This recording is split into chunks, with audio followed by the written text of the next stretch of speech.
Welcome to 2 Cents We See Scary Movies, the podcast where we explore horror films one questionable life choice at a time. Each month has a theme, and every week we unpack a movie that fits. Kind of. Sometimes. Look, we try. I'm Talon, the kind of person who would absolutely start a crime documentary just to prove a point, casually say, "Trust me," while holding a shovel, and somehow still ask, "Wait, am I the drama?" And my co-host is Dan, who has never faked a promotion, never made a weird home video, and definitely never beat anyone with a crowbar that we know of. But if he did, there would be a very tasteful PowerPoint involved. This week we're watching Exhibit A, a film that asks, how about found footage, but make it painfully awkward and emotionally devastating? Let's hit record. All right, so Exhibit A, it was recorded in 2007, but not released until 2010. I don't know why. Usually that's a distributor issue, or they just had a hard time selling the movie to somebody. I understand that. Yeah, this isn't a horror in the traditional sense. It reminded me of Lake Mungo. Yeah, a little bit. The way it was more of a drama than a horror. Yeah. The horror of this is more of like stuff that actually happens.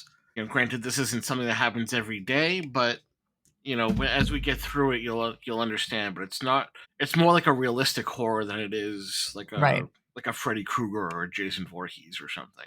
But the movie is about an hour and 25 minutes, and IMDb gives it a 6.1 rating. What? Yeah, really? Gives it a 6.1. Yeah. Okay. Well, to me, it sounds like you're going to go lower. I'm going to go higher. Really? Yeah, it's one of my favorites. It is? Yeah.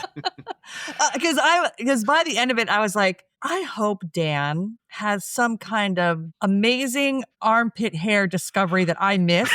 Well, honestly, there is something about the movie that I did kind of realize this time watching it than I did any other time. So there was an aha moment. I don't think it's quite as profound as armpit hair, but it was something that I didn't think about the first few times that I've seen this. Oh, okay. Because I only watched it once, and I didn't have a second go through to be like, oh, okay, I see. But to me, it just seemed like it dragged on forever, and I kept stopping and going, how much time is left? How much time is left? And I was like, hurry, because I almost didn't finish. I should have warned you to take some Dramamine too, because of your thing with final. Oddly enough, it did not. Footage. This one didn't bother me. I was thinking, because there were some points right off the beginning, and I was like, oh shit, this is gonna be one of those. But it didn't. It didn't bother me at all. There was a couple scenes when I was watching it, I'm like, I wonder how Talon's gonna do with this one. Yeah, there were some that were really, really woo, but it didn't bother me. All right, so it's directed by Dom Rothero, also written by him along with Darren Bender. It stars Bradley Cole as Andy King, the father, Brittany Ashworth as Judith King, the daughter, Angela King as, I don't know if that was mom? Angela King. Yeah, Sheila King is the mother. I might have her last name wrong because I might have gotten a little overexcited using the word King. And Oliver Lee as Joe King as the son. Do you think that was done on purpose? I'm sorry? Do you think his name Joe King was done on purpose? Because his dad was so into comedy. Yeah, I'm sure. Because I picked that up way later in the movie. I was like, is that really his name? Wait a minute, hold on. And I had to stop it, and I was like, I wonder if they named him Joe. I'm sure it's Joseph King, but they call him Joe. Joe King because his dad's so into comedy. Yeah, I'll give him that sure. for cleverness. Yeah, I'm sure that's there. The film was filmed over 18 days, with the actors doing most of the filming. I have the DVD, which is actually very hard to find. And some of the documentaries have some things that it would have been cool if it was in the movie itself. And then they were talking about the cinematographer. And he's just like, why do you need me if you're going to have like the actors film? And they explained it to him, and, about how they wanted to do it and how they needed the cinematographer. And, so they worked all that out. But yeah, I could see where even if they were doing the filming, you'd still probably need someone being like, hey, you do it this way, do it that way, like do this, that, or whatever. I could still see that. Yeah. And there was a news report of what happened, which I think would have been like where the movie is supposed to be like an exhibit for a court proceeding. I thought the news piece would have been good, like at the beginning or even at the end. But so that was something that they'd filmed, but they didn't add to it. Is that what you're saying? Yeah, and it's just in the special features of the DVD. Oh, okay. So we start with the film, it does open up to having like the placard for like evidence. Like it has like the police station's name, when it was found, how it was found. The video starts showing Andy standing in front of the house. We hear Judith behind the camera. The camera, we find out a little later, is a present given to Judith because I guess her old one broke or it wasn't working. So Andy ended up buying her a new camera. They're going through the house like it's an MTV Cribs episode. You know, he's pointing out all the different things, and Andy is trying to be funny through the whole thing. Sheila, the wife, is in the kitchen and she's commenting about the camera, like, where's that come from? Why'd you get it? That's when we find out that it's to replace the old one. Then they just come to accept it. Like any found footage movie, they got to figure out how they're going to put it into the movie itself. Because really in found footage, the camera is kind of a character at the same time because we're seeing everything from its point of view. And Joe comes downstairs from his bedroom and he's also asking about the camera. Joe's like, oh, maybe I should break my computer so I can get a new one too. You know, the typical sibling BS. I mean, my kids do that all the time. Like, well, he got that. Like, well, he was good. Let's talk about your attitude now. Right. So with this is a found footage, the way it's put together, it jumps around a lot. You know, so like we'll be downstairs 1 minute, we'll be upstairs the next minute. And where it doesn't really show anybody like going up the stairs or anything like that. You're just like from one spot to the other. As much as I love found footage, I'm finding when we do them for the podcast, it's a little difficult just because of how much they jump around. Right. Yeah. And sometimes it's almost confusing. So Joe pushes Judith around and takes the camera. He immediately goes over to Andy, showing his plumber's crack. He ends up like tapping him with his foot. Now we see Judith in her bedroom and she's looking through her belongings, kind of going like through a little MTV Cribs sort of thing. She sees one of her neighbors with some birds and she's kind of commenting on that. And then she pans over to a stuffed animal in her window. And then she pans up and the girl next door, she kind of focuses a little heavily on. This is Claire, and Judith appears to have a crush on her. And this is kind of like when we're learning, you know, a little bit more about Judith and how she is. You know, she's a shy little girl, and she's just trying to come into her own because I think she's like 14. Yeah, I was going to ask how old 13, you think 14. She was. Yeah, I'm thinking like around between like 13 and 15, like somewhere around there. Right.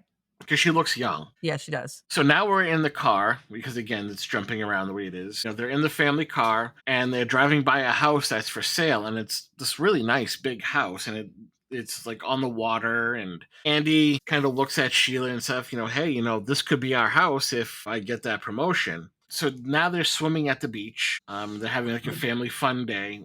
Yeah. Now, the only thing about the beach scene that I had a comment on was how fucking painful it must be to walk on that beach. Yeah. It's like all rocks. Like, is there sand? Honestly, to me, walking on any beach is awkward. I friggin' can't stand the feeling of sand and shit going through my oh my God, it grates my skin. Well, that must be how their beaches are because, you know, we've talked about this before. I watched Midsummer Murders and there was one episode where they spent a lot of time at the beach and that was a rocky beach. And I thought, well, maybe it's just that beach that they're at. But this is probably a different beach, I would guess. I don't know. But I'm like, good God, I would hate, first of all, it looked cold as fuck too. Yeah. As it did in Midsummer Murder. It looked like it was cold as fuck. And because it's all gray and blah. And the water probably was freezing. But the beaches must be all rocky there. I don't understand. But well, I mean, granted, this is England, but I'm pretty sure they have more than one beach. Well, yeah. but I'm saying, is the beach in Midsummer Murders the same beach they filmed this at? Or are there two different beaches and they're both rocky? You know, it very well could be the same beach. Who knows? But you know, I mean, there's a lot of things that we see like in a lot of different films that they use a lot of. Like there's like some canal like in Los Angeles that they use for movies. I've noticed it like in 3 or 4 different movies. Right. Yeah. Yeah. And also I think about, of course, here in America, we're humongous. We have so much, you know, we have long ass beaches on both sides of our continent. Plus we've just got a ton of room, whereas England isn't very big. So they might only have one beach or maybe 2. Right. I don't know. So maybe that's the only beach they have and it's just rocks. Right. They're sitting in the car and Judith is like, hey, you know, do we really have to move? And Andy calls her Angel a lot. Yeah. And just kind of disregards her concerns, you know, stating that, oh, once we're here, you'll love it. And most likely the kid doesn't like change. I mean, when I was young, when I moved to small town in Maine, I didn't like it. I went from like cars and screaming, gunshots, and that was my lullaby. I end up in Maine and I've just got crickets. Yeah. Well, I It get was the it was a feeling. hard adjustment. Yeah. Well, I get the feeling she didn't want to move because of the girl, the neighbor. Because that Yeah, girl just moved in. and I think that's part of it too. Yeah, that girl just moved in and she was, all into that chick. And now they're going to move. That's the feeling I got was because of the girl. Yeah. And then we're kind of back at the beach, and Joe and Andy are running in the water, and because Sheila's already in there, Joe and Andy run in. And Joe is messing with Judith, picking her up to bring her over to the ocean, but she doesn't actually get into the water.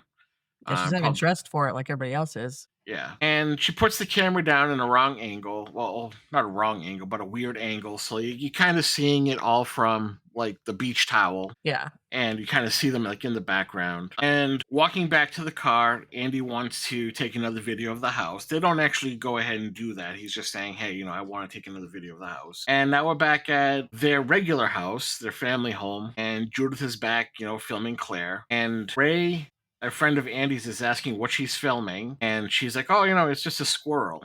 Because Judith isn't out yet.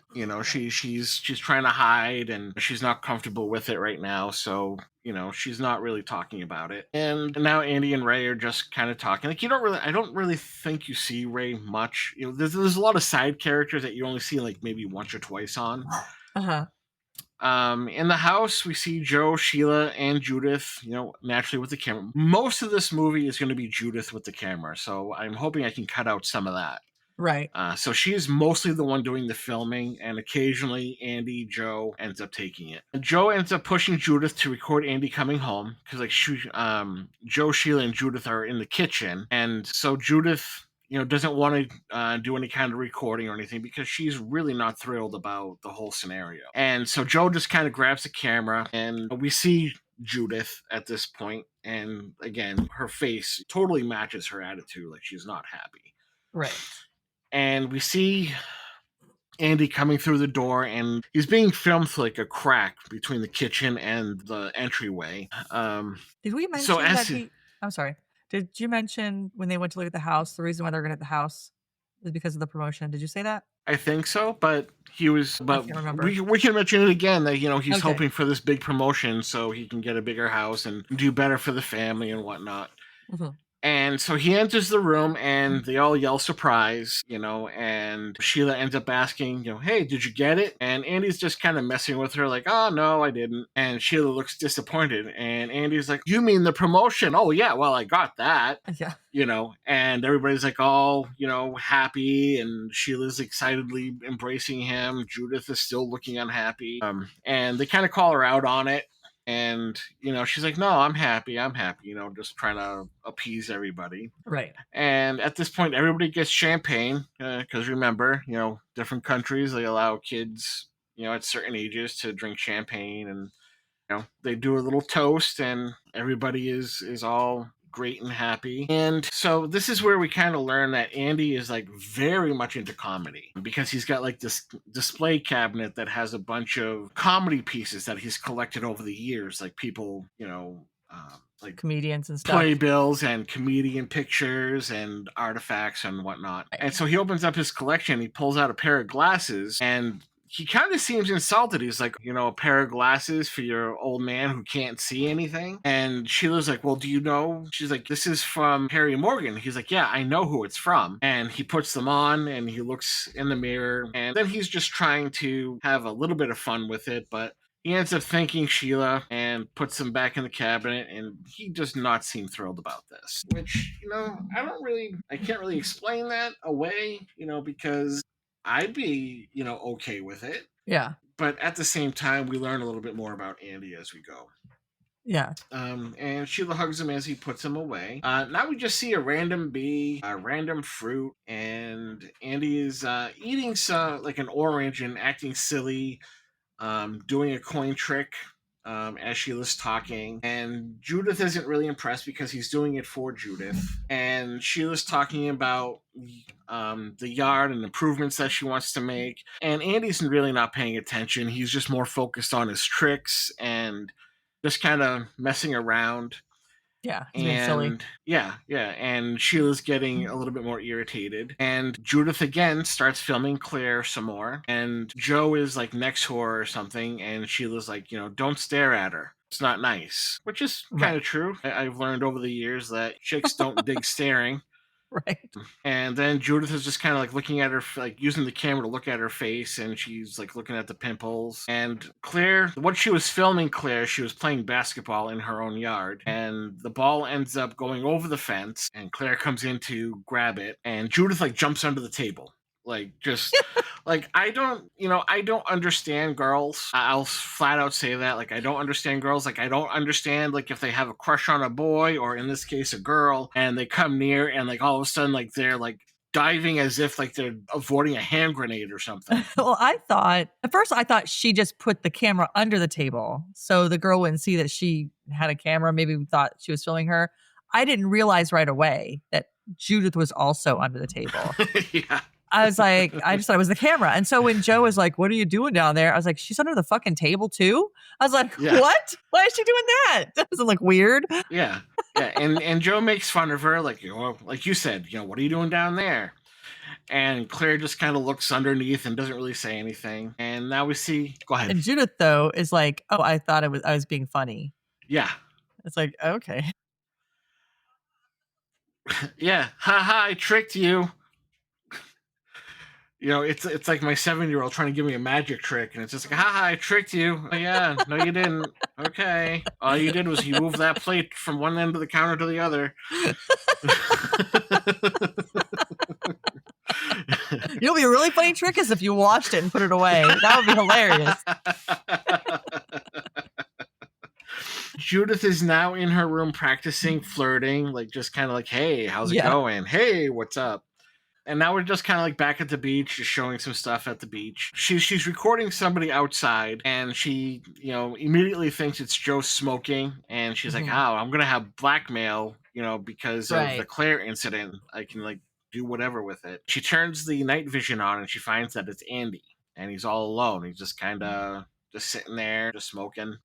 The next scene, Judith is recording Sheila coming down the street, and we hear Andy talking next to Judith, but we don't see him right away. And she ends up turning to him, and he's got like this real fake beard, and he's got a wooden spoon, and he's acting like he's like some sort of TV host, like some sort of gotcha shows. Yeah. I'm not overly familiar with British TV, so I'm sure that he was mimicking somebody on some show. Sheila ends up walking past them, and Andy follows her, and we see a bunch of boxes and a delivery guy in their yard. Sheila's all confused, and Andy acts more like the show, saying, hey, Sheila King, we got a surprise for you. She kind of plays along. She's like, oh, you're that guy from the telly. He ends up taking everything off. He's like, no, it's your husband. She's like, oh my God. So she was just kind of being a little playful. Now they go further in the back, and there's a tractor in the backyard digging a hole, and Sheila is pissed. Like, she goes from like joking around to absolutely livid,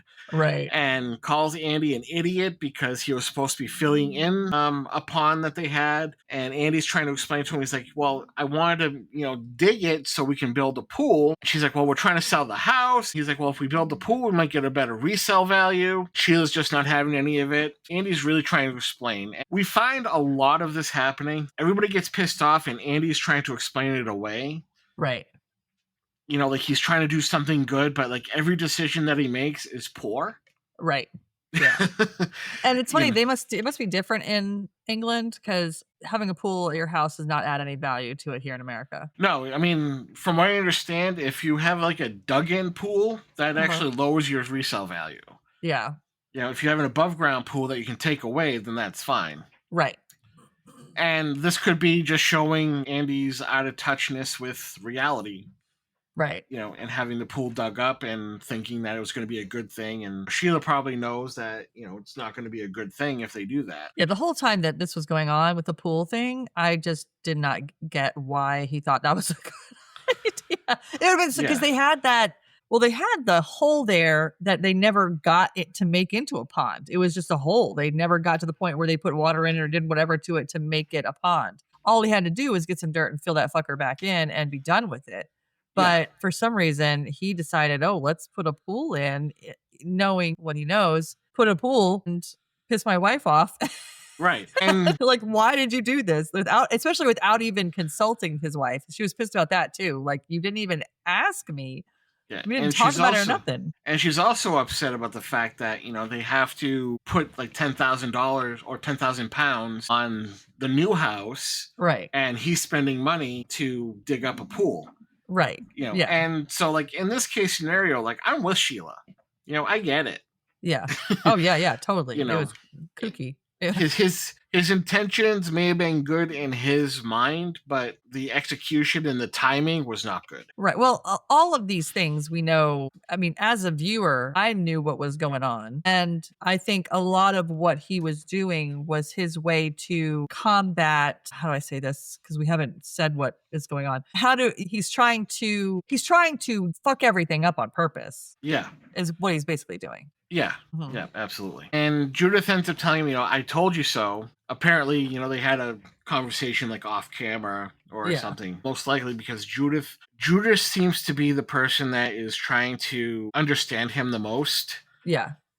Because she's with the camera all the time and catching him all the time. Like, she's the one that sees mostly of what's going on. Right.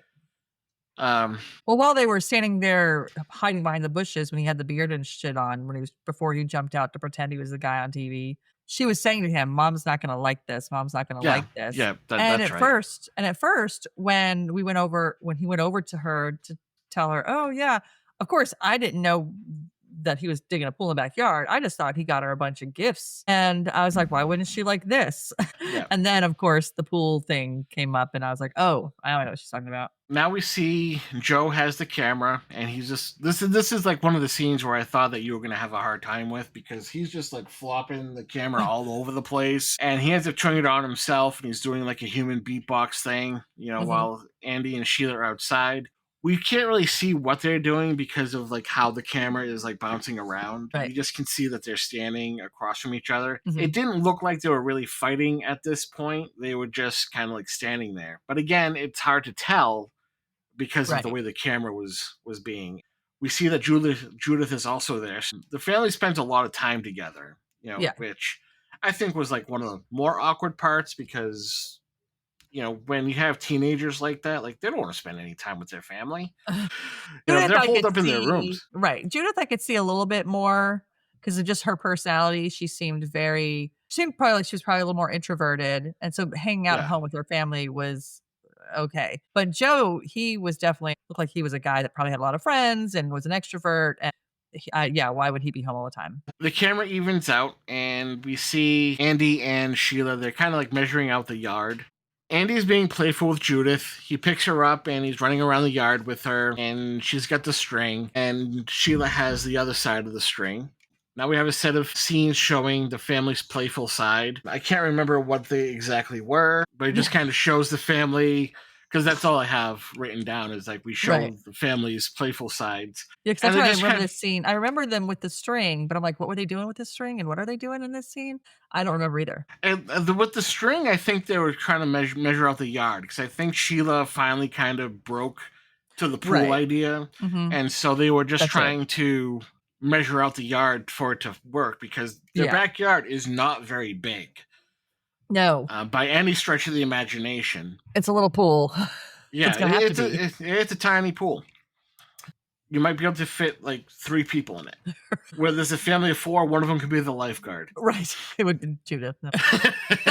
She'll be too into Claire. So showing the family's playful sides, I think they were kind of doing that so they could show the family does have a decent bond when things are fairly normal. I feel like even though there were tense moments and times where things got weird and the mom and dad were arguing about this and that or whatever, I still feel like that was one thing that was portrayed very well, was the family bond and how much they enjoyed being around each other. And because the dad was, a fun goofball, and the mom, she could be fun and goofy too, but she was more of this keeping it together kind of person, keeping the family together. So there was definitely, it did have a very good, that part of it was done well. Like they did, and I have no problem with the acting or any of that. It was just a story. But they did portray the family as a good, tight, bond family. through the whole thing, I thought. Yeah, and I think that was what the purpose of that particular set of scenes were. Yeah. Claire's parents, like the neighbors all come over, and we see that it's Claire's parents and her, and Andy invites them in. Joe and Claire are talking as Judith films. We don't really see what they're talking about, but you can see that Joe is being a little flirty. Right. And Claire's, pretty receptive to it. She's not like denying his advances or anything. I felt like they were more the same age. Yeah. And yeah, I would say that too. Regardless of, I mean, we don't know which way she goes or whatever. I did feel awkward for Judith because knowing that she likes Claire and then having to see her brother and Claire flirting and talking and hanging out. I felt awkward for her for that. Yeah, I can't, honestly, I can't imagine someone having to go through that.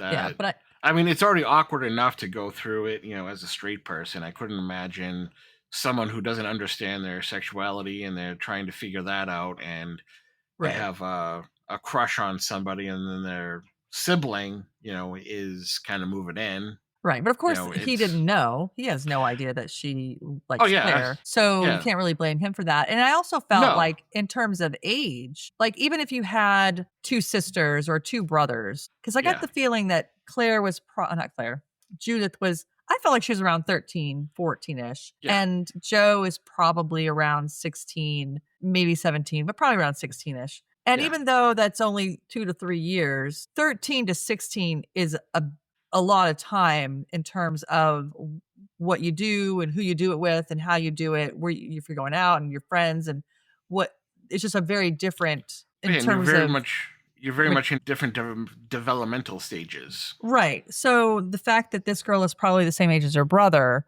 if you had two sisters and there was a guy next door, if you were straight even, then you had two sisters, guy next door, the guy next door is 16, your sister's 16 and you're 13. It's definitely it would be weird for that 16-year-old to be into that 13-year-old. So all of those things kind of play into, I feel, that whole situation, regardless of her sexuality in that way. Because, of course, Joe not knowing and her being so much younger.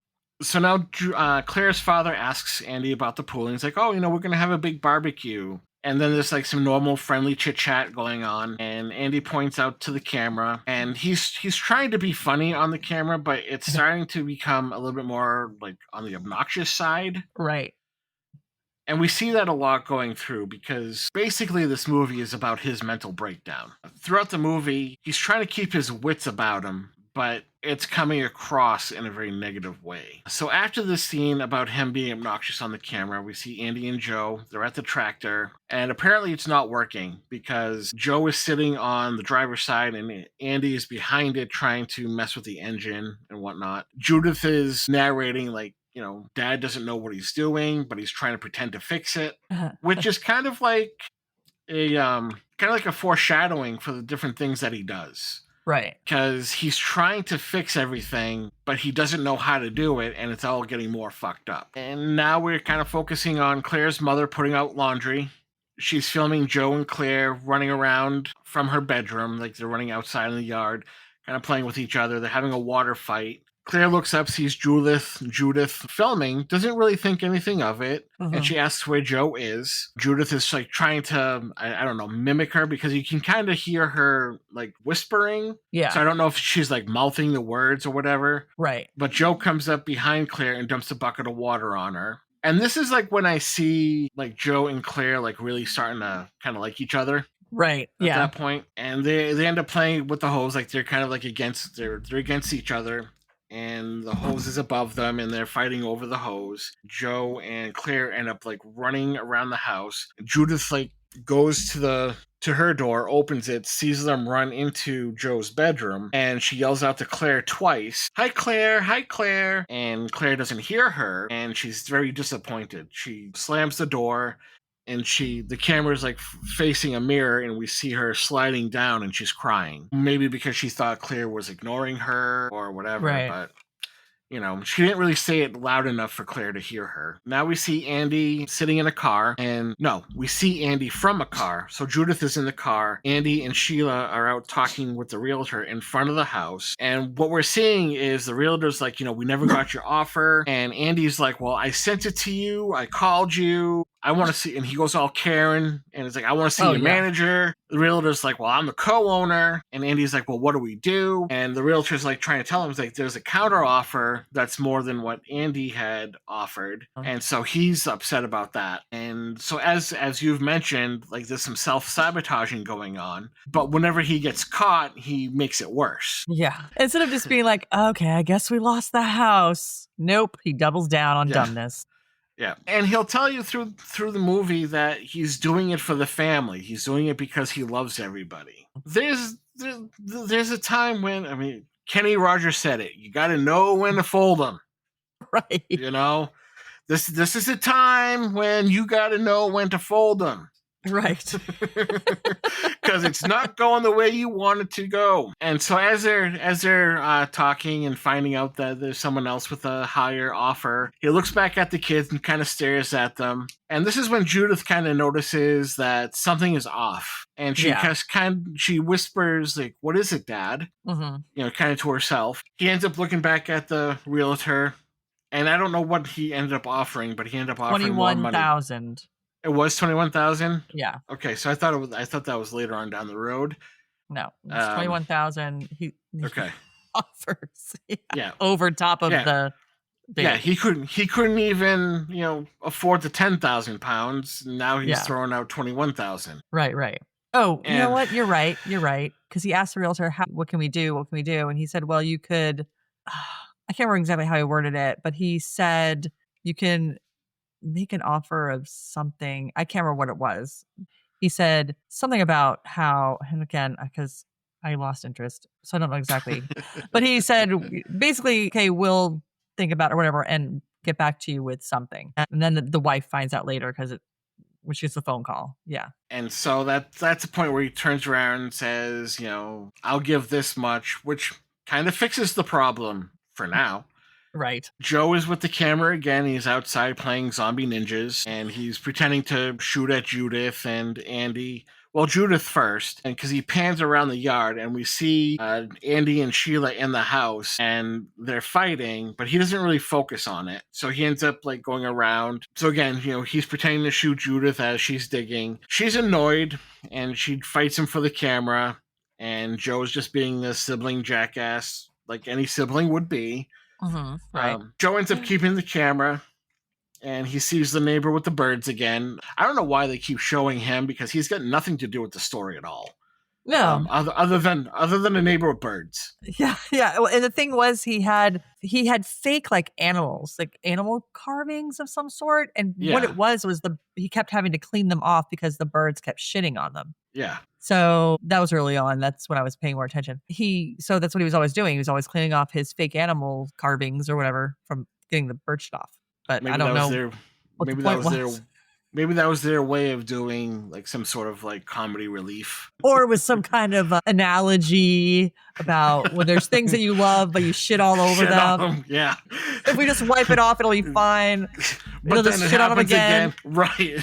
And the funny thing is, that's probably what it is. Oh my God. This movie is fantastic. I didn't even realize that. Bird shit, animal carvings. It's almost as good as armpit hair. So after the arguing, Andy comes out and he starts playing, zombie ninjas too, and he falls over. And this is where Judith kind of laughs at them a little bit. She's starting to lighten up. Now Andy has the camera, and he's trying to set up a funny segment to send to a Funniest Home Video type show to win some money. So Andy's trying to set up this scene, and he's trying to make it look natural, but he's directing it. Right. And so we have Joe walking from the house towards the pool with a wheelbarrow, and he ends up asking Judith, so Judith, what are you doing today?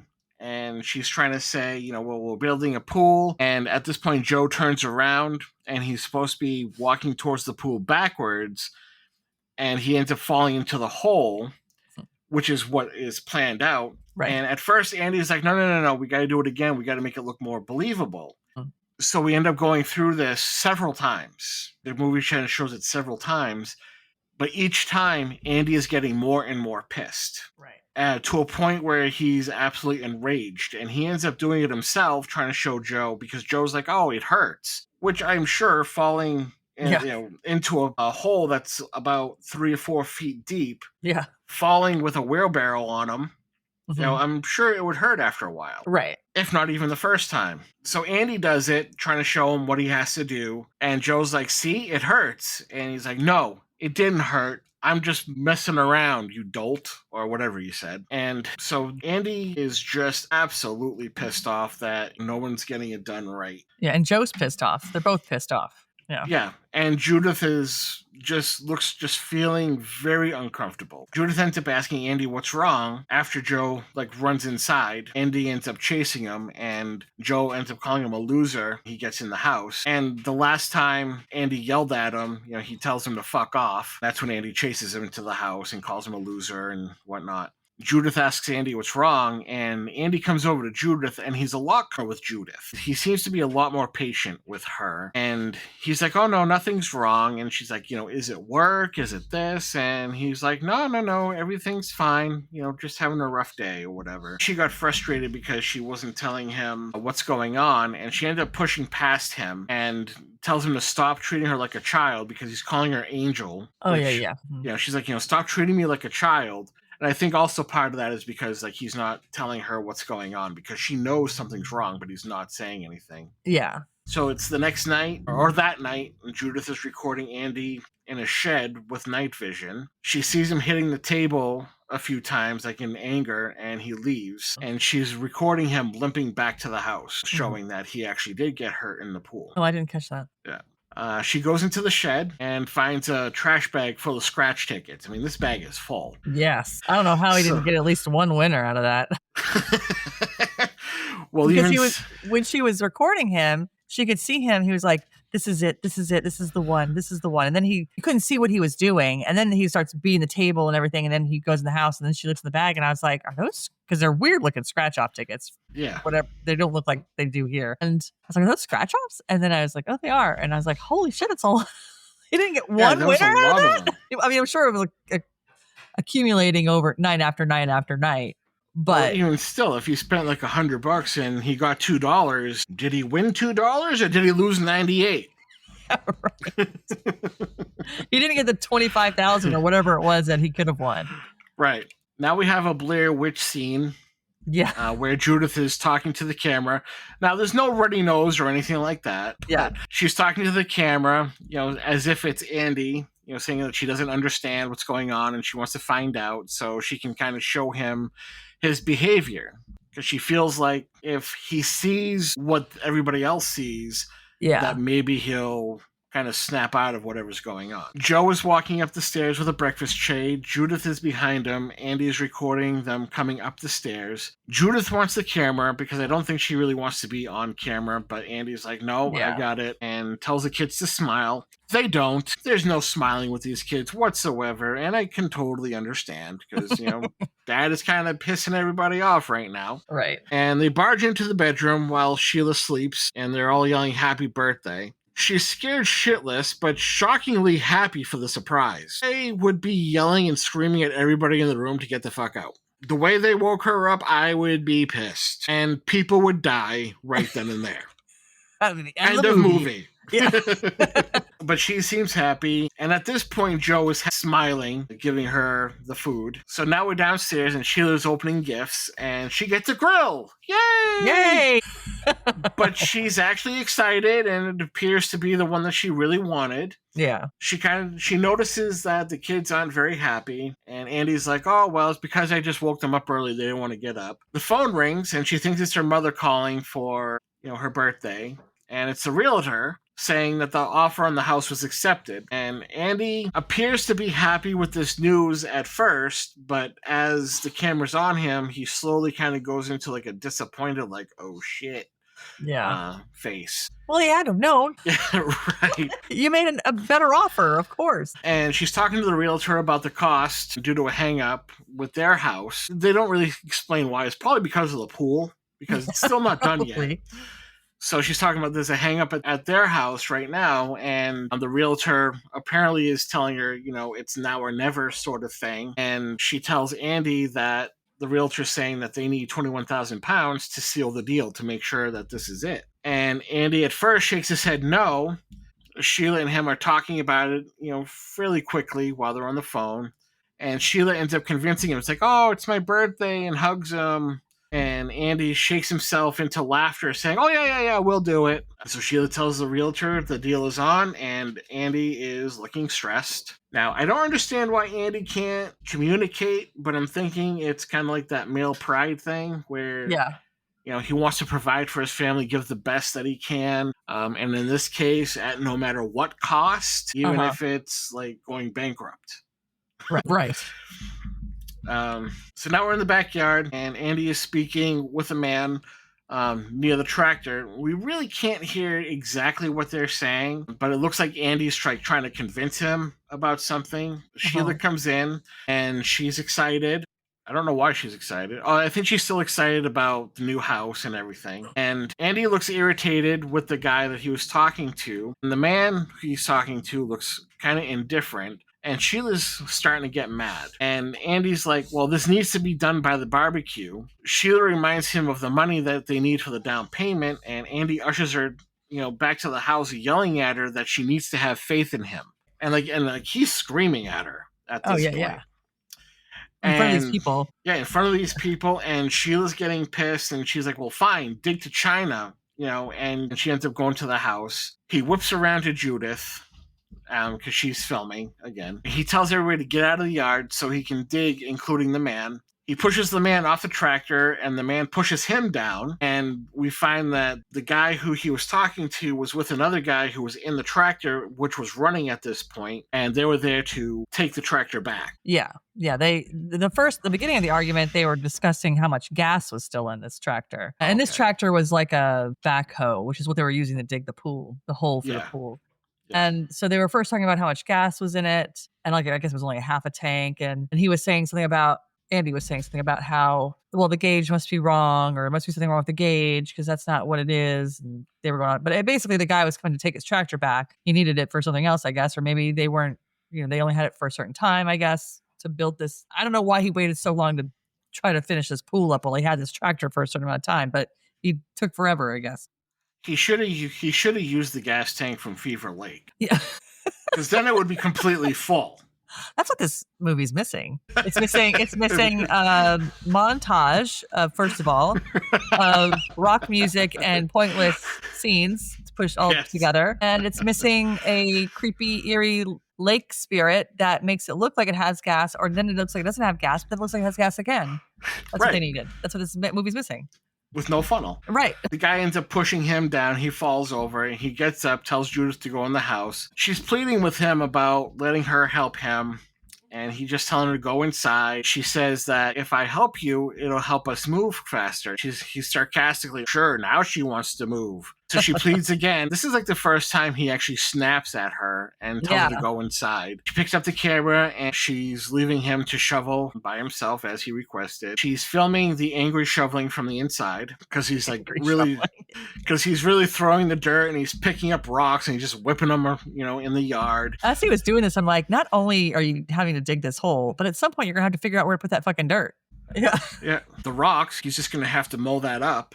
I mean, he's going to be kicking all the rocks up. He's probably going to hit the guy's fake birds. Right. First it was bird shit. Now I have to deal with these flying fucking rocks.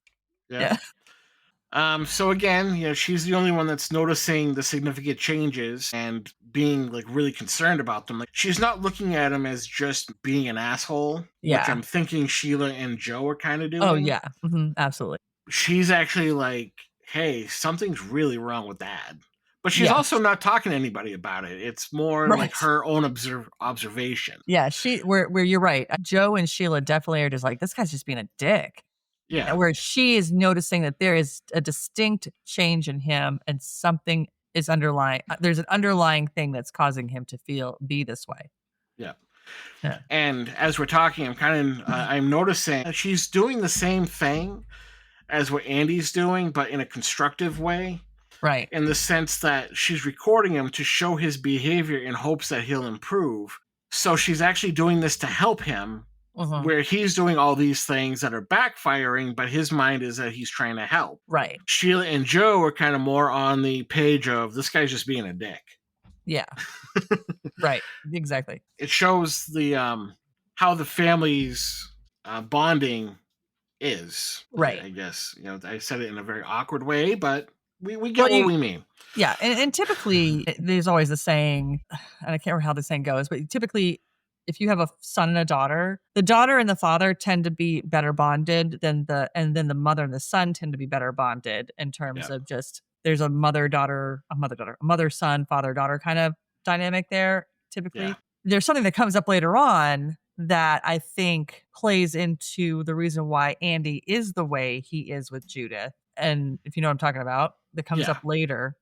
And that he probably feels, I need to be this way more so with her because of this thing.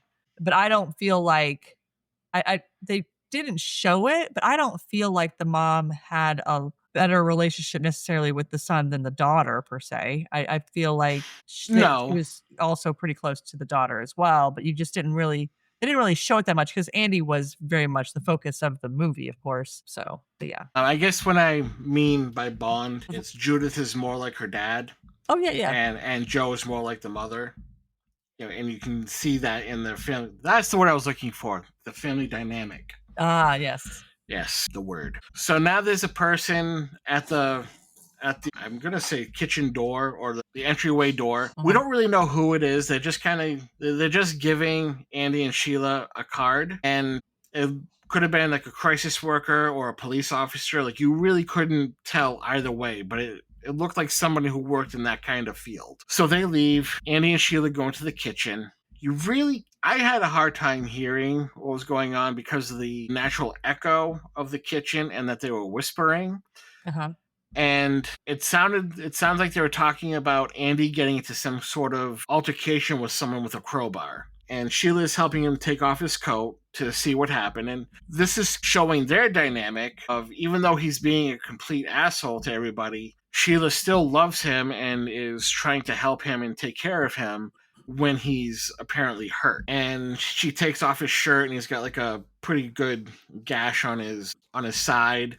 And I think he had some blood on his hand. He didn't have any gashes. He just had blood on him. I thought it was a gash on his side. No, he had blood on his shirt, and then of course what blood was on his shirt soaked through onto his skin, and he just wiped it all off. There was just blood on him.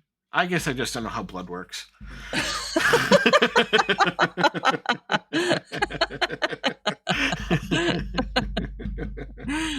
I've had it all my life. I just don't know how it works. So Judith is filming Andy shoveling again, narrating. Well, hold on. What? We're not done with that scene. That scene, no, because he comes home because it's a police officer or whatever, brings him up to his house, and Sheila's like, "Oh my God, what's going on?" And he's like, "I couldn't believe it was." You're talking about the whole scene where his buddy Ray gets hit with a crowbar in the face, right?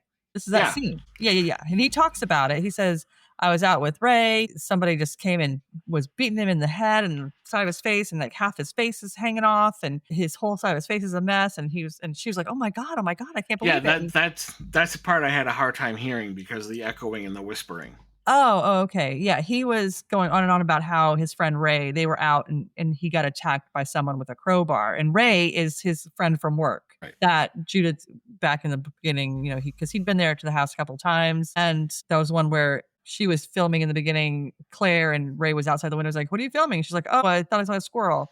That guy. He works with her dad, and somebody beat the shit out of him with a crowbar. And Andy was like, "I tried to help him. I was trying to do this." And that's how he got all the blood all over him. And she was like, "Oh my God. And she's like freaking out because this is a good friend of theirs. And then she's all worried. She's like, "How is he?" Because they were in sales, because he couldn't talk. Like half his whole face is fucked up. And she's like, "How's he going to be in sales if he can't talk and can't do this and can't do that?" And he's like, I don't know. It's like, I feel so bad. I was the one that asked him to go out. So yeah, it was this whole thing where his friend somebody beat the shit out of him with a crowbar. Yeah. Right. So now Judith is filming Andy shoveling again, and she repeats a lot that she sees what's happening and she wishes she knew what was going on. Like there's a lot of like little scenes like that, which I do admit, even though I like this movie, that there was a little too much of that because they've already set that precedence of what she's doing. Yeah. I think that I just felt they kind of overdid it with that. Now we see them outside. She's got night vision on again. She's back at the shed. And Andy's talking on the phone, I think, about loans and money and whatnot. Yeah, some internet site he saw that would promise loans this, that, or whatever. And he's like, but your website says this. And they kept arguing with why they couldn't do it. And he's like, but your website says this. Right. Like every website is absolute truth. Right. But she's overhearing him talking to somebody about trying to get this loan, and it's false advertising, even though, like on the bottom in like very small print, like subjected to like good credit and you know, your firstborn and whatever else you gotta throw out there. Exactly. Judith ends up making a noise and he hears her. So he's like, who is it? Who are, you know, I know you're there. And she runs and hides. He's pissed and he's trying to find her, not knowing that it's her. Yeah, this was weird. Yeah. After yelling several times, you know, who are you? Where are you? I can see you. I'm coming to get you. He gets close to her and she ends up running and hiding inside in her bedroom. But he doesn't follow at that point. Like it's just kind of that scene ends and it's the next day. Do you feel like he figured out that it was her at any point? I think so, because she did end up squeaking when she was outside. Yeah, she did. Really loud. Because this scene was weird to me because, he's in this shed. I don't know how big this shed is. I don't know what it's up against. And I don't mean like if it's up against the world or I mean like a fence or some woods. But I don't know what kind of trouble this shed's going through right now. But he sees that she's out there and then she just runs behind the shed and he can't, whatever reason, he cannot get to her to see that it's her. And I'm like, how tight is this space she got in there? And it's not like she's teeny tiny, but I mean, she's definitely smaller than him. But I was like, okay, he can't, but he kept saying he could see her. And there was another scene in this movie. They must have a dark phase of the moon in this time period, because when it's dark, apparently it's fucking dark. Yeah, I know what you're talking about. Yeah. Because he couldn't see her here. He could see her, quote unquote, but he couldn't see her enough to tell, like, that's your daughter. Right. So, and then when she does take off, she does squeal really loudly and then she runs into the house. Like he couldn't hear that somebody ran into the house. You're not worried that some stranger is now in your house? Yeah. Because he doesn't go in after her. So I figured he must have figured out it was her, because he didn't go after her. And he probably didn't go after her because he didn't want to have to answer any questions, I would guess. I'm thinking the same thing. Yeah. We'll just act like it didn't happen.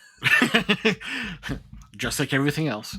It's the next day, and we see Andy outside. We're seeing this from Judith's bedroom's perspective. He's looking proud of himself, and the pool is quote-unquote finished as Sheila comes out, and she's laughing her ass off. I actually liked this scene. It was so awkward and uncomfortable because she's laughing her ass off, not in a good way.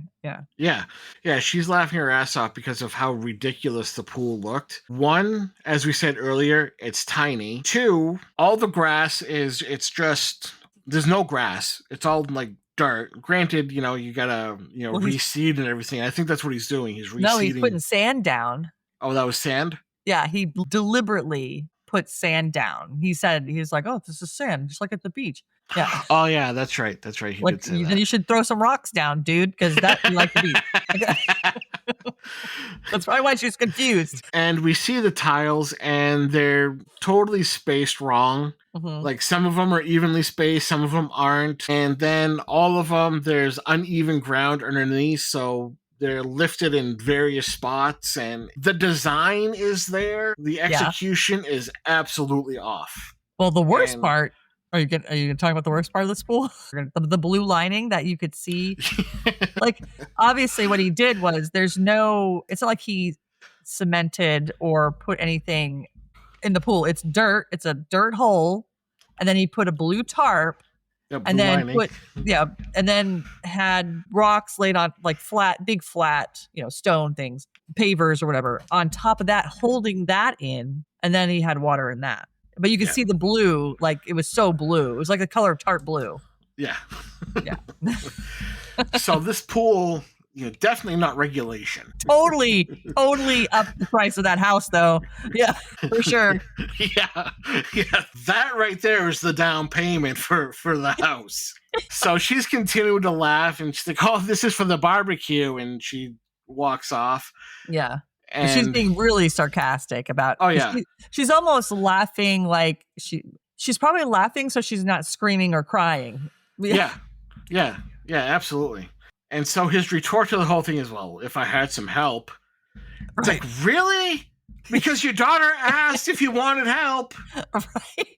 It's kind of insulting. It's kind of a slap to Judith's face here because she offered to help. Yeah, many times. And she's like, oh, continue to laugh. Yes, it's not your fault. And she ends up going inside. Next scene, we're at the pool party. And someone ends up jumping in. Whoever it is, he's drunk. And he jumps in the pool. When he got out of the pool, he had a beer can in his hand. Yes, he jumped in with the beer. Then he got out, he took a swig of that beer. And I'm thinking, you're drinking that pool water beer now? Ugh. and who knows if the pool is even chlorinated. I know, or anything. It had a weird tint to it. So, but it could have been the blue tarp thing. I don't know. And he ends up getting taken to the house, and we don't really see him again. Andy is seeing, like, Judith sees him trying to sell his comedy collection because he's talking to a guy about like all the different artifacts that he has, and he's if I'd like to sell it as a full collection if I can. Could you help me out with it? And I can't remember if he ends up looking at Judith filming or not. I can't remember if he saw her. Andy ends up going outside. And he's trying to get Sheila to dance with him. She doesn't really want to dance. He's really, really overcompensating at this point. Uh-huh. He's really trying to overdo it with him having a good time. He's trying to get Joe to dance with him and everything. He's just too much. And everybody's just kind of looking at him. Even though he's not drunk, it's almost like he's like completely like hammered and just trying to be the life of the party. Right. But people were having a good time at this point. And there were some people that were dancing at this point before other stuff happens. But they're playing this one song. They're dancing and they're all having a good time and they're happy and whatever. Then it's different after this is the next thing that happens. So we see a man with bandages showing up. It's Ray. His face is like one side of his face is completely covered in bandages and he's got a little bit of blood. Andy's like, oh, I didn't know they let you out. I can't remember what the man said, but he says something and he swings at Andy. And he's like, I know it was you. He's like, I know you were the one that attacked me with the crowbar. He's like, I know it was you, or you were the one that hit me. And he's like, what? Are you okay? Like, what are you talking about? Yeah. And Andy catches him and brings him inside and then going out to a taxi, apparently that Ray had come in. That's where Ray is saying, you attacked me for my job. You were trying to take my seat. Andy's like, I wasn't doing that. This is where we're learning that Ray got the promotion over Andy. And and Judith is filming it. So Judith now knows too. And she's like, what? Yeah. Although I will say, I knew right away. I knew early on that he got. I feel like the viewer knows early on that he did not get the promotion. Yeah, absolutely. Because I have a whole bunch of comments in here that I didn't get to say because you didn't tell anybody. So it's like, well, obviously he's not giving that out right now, so I'll have to wait. Right. But yeah, so that's where Judith finds out that her dad didn't get the promotion, and for anybody who didn't catch on during the first parts of the movie that he didn't get the promotion, and that Ray is thinking that that's why he attacked him. So I don't know how fucking he thought he was going to get away with this, unless he thought he killed him or was trying to kill him and it didn't work. Yeah, that could be. Because how are you going to get away with that? Your guy lives. Andy seems somewhat convincing, so you don't really know if he's telling the truth or if he's having like some sort of break or whatever. Because Andy is still pleading with the guy, like, I didn't do it. And the taxi drives off, and Andy was like trying to like tap on the window, and he ends up falling over. Judith is still showing the concern. Andy comes back to the barbecue. Mood's totally changed. Yeah. He just tells Sheila, oh, he's just blaming me for something that never happened. Again, tries to dance with her, and he's being really creepy about it. She doesn't want to. This scene I actually liked because it was, again, so fucking awkward. Because everybody, because Ray totally killed the mood. And when he came in and they said all that stuff. And of course, Ray killed the mood? Yeah. Well, yeah, that's what I was saying. That's what I was saying. Before this, everybody was having a good time. Everybody was having fun. There were people dancing. Everybody was, jovial and happy. And when Ray came in and accused Andy of being the one that did that to him, and everybody's standing there like, what? And then when Andy comes back from that, he's trying to explain to everybody. He's like, oh, he just blames me because I was the one that asked him to go out. So he blames me because this would have happened if we hadn't gone out, blah, blah, blah, blah. So he does try to find a way to somehow, because that can be true in some circumstances, that you may not have done something specifically, but because you were the one that initiated the activity or whatever, then that person blames you for that, for what happened. Or other people might blame you for what happened. But yeah, Ray totally killed them. Because after he came back, everybody was like, ugh. Yeah. So way to victim blame.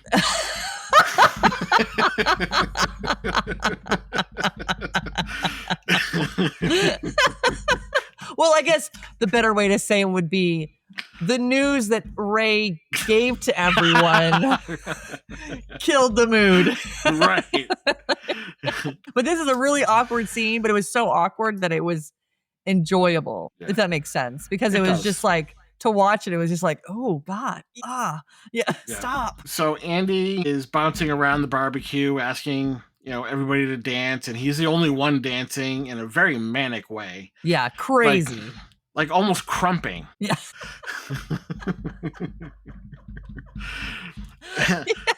So as Judith is filming, she's quietly telling him to stop. He ends up seeing her, and he's trying to get her to dance now.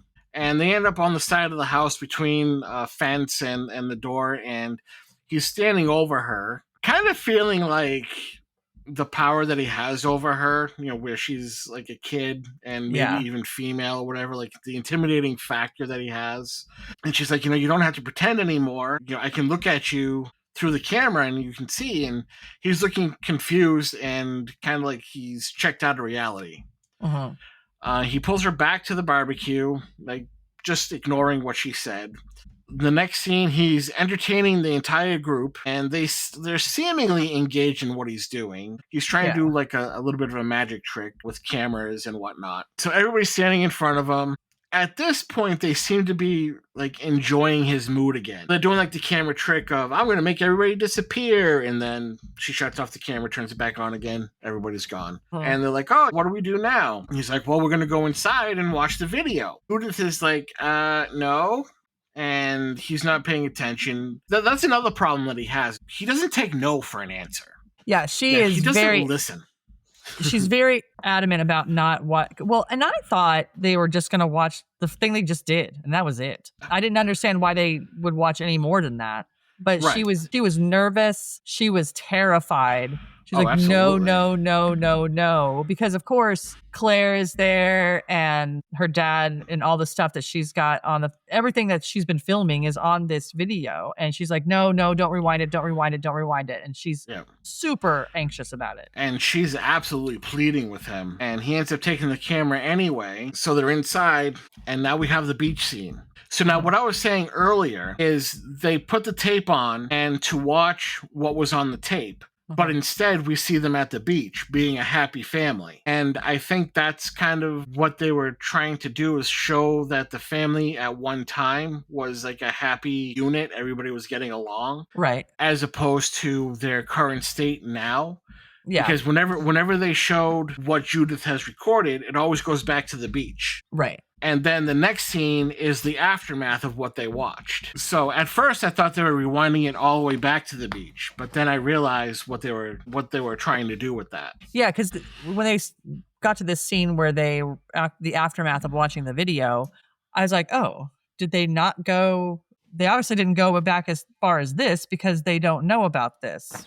Because there were I'm like, why did they decide to stop where they stopped? Why didn't they watch the whole video? Although, why would anybody there want to sit there and watch hours and hours and hours of what his daughter did on a video, a bunch of home videos. Yeah. I don't know why they didn't go all the way back. So it shows Andy after the party, like they just show that quick blurb of the beach scene. And it shows Andy after the party, and he's sitting down on the floor. He looks absolutely defeated. Yeah. And he's talking to the camera. And at this point, he's blaming the camera. It's like, it's your fault that my wife is upset. It's your fault my son is hating me. And it's your fault that you made me lie to my family. It's like, I don't think the camera, really has anything to do with it. And he ends up turning the camera over to the hallway, and we see Judith in it. And she comes into the room, and he's like, oh, here's Judith, the resident snoop. Yeah. And that's kind of like how we said it, the snoop. Yeah. Judith looks away for a second, and he's like, hey, how does it feel to be on the other side under the microscope? And she's like, I wasn't going to show anybody.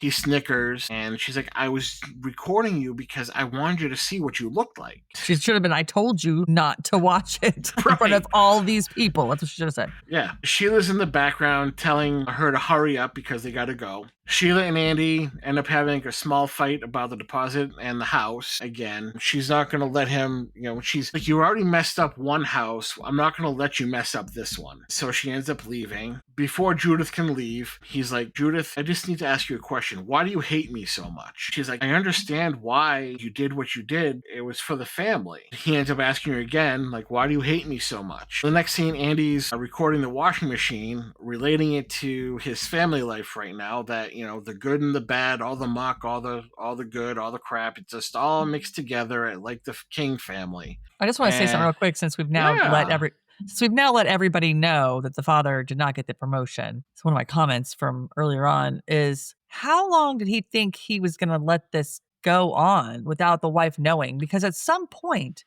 he was going to get his next paycheck. And that paycheck was not going to have the money that he was going to be making from having this promotion. First of all, how long did he think he was going to continue this? Like, maybe he only gets paid once a month. I don't know. But I was like, how long can you possibly continue this charade? It doesn't make any sense. Like, he was going to do that. But no idea. But again, there's people that do this. Yeah. They lie, and because they're trying to cover up something, right. Ego purposes, feeling of inadequacy, which a lot of this movie shows that Andy feels inadequate. Yeah. Because going back to the glasses scene, for your poor old dad who can't see. Whenever someone calls him a loser, he's pissed off, and he seems like he's a very insecure, inadequate feeling sort of person. Right. And the other thing that I felt, so back at the scene where, of course, they drive, this is back at the beginning of the movie. When they drive, they look at the house, and he's like, yeah, this is the house we're going to get if I get the promotion, and da-da-da, and all that. Well, the next scene where he comes into the house and they're all waiting to yell surprise. When he walks in, when he gave his initial response was was the truth, that I didn't get it. But then I think what happened, I don't think he had planned to lie, because he waited outside the house, outside the doorway for a little bit. Like, he was almost like, oh my God, I have to go tell them I didn't get the promotion. We can't get the house. We can't do this. We can't do that. But I don't think his intent, I don't think he had this plan, like, oh, I'm just going to lie. I think in that moment, because they had the surprise, when he said, no, I didn't get it, they were all disappointed, except for probably Judith. Yeah, Judith was the only one, like, yay! Yeah. I think in that moment is when he decided to lie and say, I did get the promotion, without thought. He just thought, because he felt like they were disappointed and he had disappointed them, that I'm going to just say I did get it and just figure it out from there. I'll just fly by the seat of my pants from this point on. It's just going to be, I'll figure it out and not really have a plan. So I feel like that's more how that came about. It's just he didn't want to disappoint them, and so he lied about it, not realizing how dumb that was. Oh yeah, I absolutely agree. I fully agree that that's what happened, because the second Sheila showed disappointment, even then she wasn't like, I'm so depressed now. It's just like, okay. Right. And that little bit was enough to be like, oh yeah, I actually got it, and this is what we're going to do now. Uh-huh. So, but yeah, I fully agree that that's what took place. So the scene after the washing machine, he's cleaning the camera and he's again talking to the camera as if it's like a person. Yeah. Saying, oh, you're not going to be recording anything further. You're going to help put everything right again. He's telling the camera that things can be fixed. He's cleaning the kitchen at this point, and he's like still talking to the camera, like everything can be fixed. We can continue on. We're a strong family. He's now going through the house, and he's obsessed with trying to find all the family secrets. Yeah. He ends up pulling out this really big dildo of Sheila's, and he's like waving it around, flopping it around. Personally, I'm going to say, like, toys are great. I don't know why he's all upset about it or why she has to hide it. Every person that I've been with in that way has usually come out with, like, a treasure chest of that stuff. So, like, I don't understand when guys are all weird about it, but, yeah. But I just don't understand his thought process here because, of course, his new mission now is to go and find all the secrets everybody has, right? Yeah. So he goes into her drawer and he pulls out her big old dildo. And I'm like, really, dude? You're comparing your wife's dildo to the fact that you lied about promotion, you get $21,000 down on a house that you don't have, and that you nearly beat your friend to death with a crowbar? That's your comparison to how bad that's. I was like, maybe if your wife beat your friend in the head with her dildo, that maybe you compare that. But still, I don't know if your wife's dildo compares to all of that stuff in terms of secrecy. Right? Like, come on. But it gets worse. Oh, yeah. So he ends up finding like one of her bags and he's going through it and he knows that there's like a little seam on the side, like a secret pocket. And he pulls out an ultrasound and he's saying, oh, it's kind of interesting that you're keeping Joe's ultrasound, but you don't have one for Judith. I guess we're going to have to talk about that. Then he's in Joe's room and he sees a dartboard that has a picture of him and Joe on it with darts through Andy's face. Right. And he's like, well, you're not even trying to hide that. There's no secret there. Right. And as he's going through, he finds some drugs, unidentified pills. I'm sure that's not aspirin. He ends up going through a box that he found in Joe's bedroom. He pulls out like an old phone and he's like, this is why you need a new phone because you have all kinds of videos on this. And there's a video of, I'm thinking Claire giving him a blowjob. Yeah. In the parents' bedroom. Yeah, I actually did not even think about it being Claire until 3 seconds ago. And I was like, oh, that might have been Claire. And then you said that maybe Claire. I was like, oh, I think it was Claire. Yeah, probably was. And basically granted, the video itself isn't shown. It shows Joe and Claire's like face in his crotch. So, you're not seeing anything else. Yeah, you don't see her face. But Andy's watching kiddie porn. Because if he's 16 and she's about the same age, he's watching child porn right now. Right. More secrets, Andy. Right. So now he's in Judith's room and he breaks into her wicker basket saying, oh, if there's a padlock, there's secrets. That's fucking awful. I was like, dude, that thing is padlocked. Come on now. And he's like, well, I got my trusty screwdriver and pops the whole thing open. He pulls out her older camera and he's like, oh, yeah, this one was good until it broke. And he sees like a diary. He opens it up, doesn't see anything of interest, kind of throws it down, a scarf, and then he pulls out a box. And he opens the box and he pulls out Claire's basketball tank and her shorts. Yeah, that surprised me. Yeah, me too. And it was the same clothes that she was wearing previously when she was playing basketball. Yeah, and that her mom hung up on the clothesline. Then he was going through a stack of photos and it was all photos of Claire. Lots of them. Like a huge stack of them. Whole hell of a lot of them, yeah. Like if it was a dude, it would be like stalker creepy stack. Yeah, it was a handful. He ends up hearing some voices outside and he looks out with the camera and he sees the police outside in his backyard. This confused me a little bit. It did for me at first, but then as we were talking about Ray, I'm thinking that they were coming over to talk to him about that. Oh, no, I knew why they were there. I just where he ended up being. Because at one second he's in her room, and then the next second he's in the shed. When he's looking at the cops, he's looking at them from the shed. I was like, what did he go in there? Well, again, the way the movie's cut, it's going from like scene to scene without really any kind of explanation. That was very abrupt because it was like he was literally in her room looking at those pictures, and then the cops were outside, and next thing you know, he's hiding in the shed. I'm like, how did he get in the shed? Yeah. They're just kind of knocking on the door. They're looking up in the windows, and they leave almost as soon as they came in. Now we're back inside the house. He turns the electric breaker off. He's walking upstairs with night vision on the camera. He sets the fire alarm off with his lighter.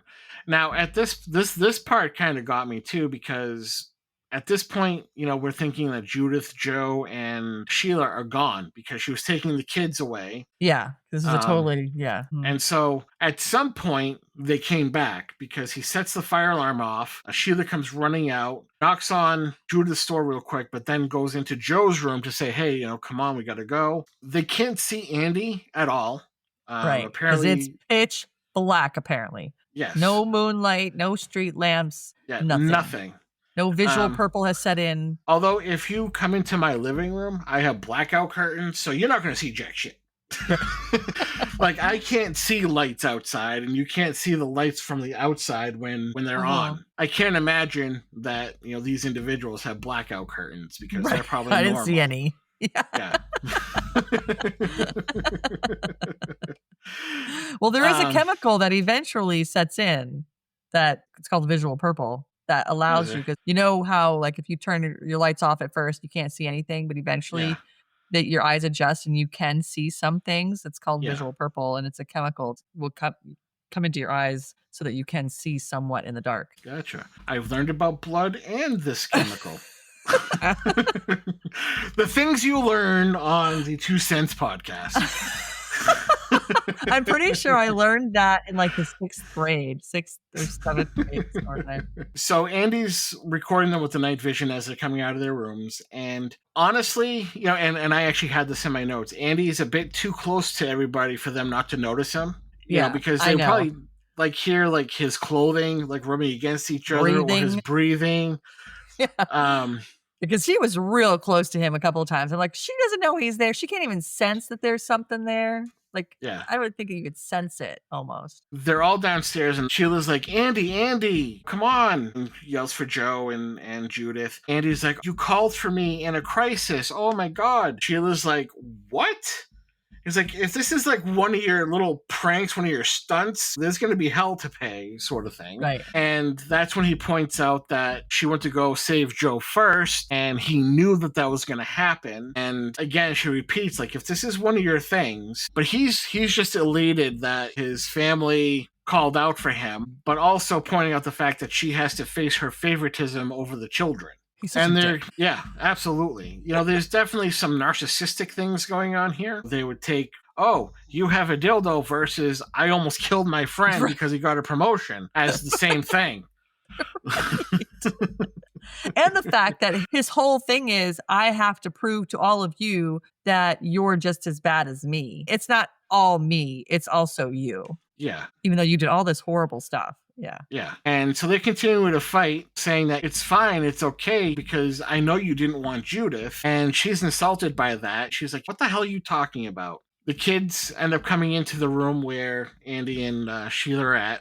That's when Judith says he's there with the night vision. Sheila ends up throwing at him, calling him a freak, and ushers the kids out of the bedroom. He pleads for them to come back and talk. He ends up, like, every door has its own set of keys inside the door. Yeah, that's weird. They lock their doors that way. Weird.